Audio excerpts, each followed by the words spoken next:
Hello everyone, welcome back to the channel. In today's video, I'm going to show you how to delete your Deepseek account on your phone. If you have decided you no longer want to use the app or need to start fresh, this guide will walk you through the process step by step.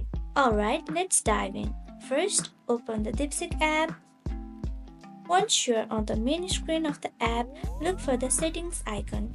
You'll find it at the top left corner. Tap on these two horizontal lines right here and tap on your profile icon at the bottom left corner. Here you will be seeing delete account at the very end. Simply tap on delete account.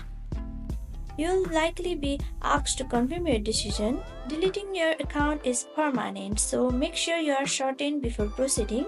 Some apps may also ask for a reason why you are leaving or to verify your identity. Simply tap on delete. And that's it, you have successfully deleted your Deepseek account from your phone. If you found this video helpful, please hit that like button and subscribe for more tutorials. If you have any questions, drop them in the comments below. Thanks for watching and I'll see you in the next video.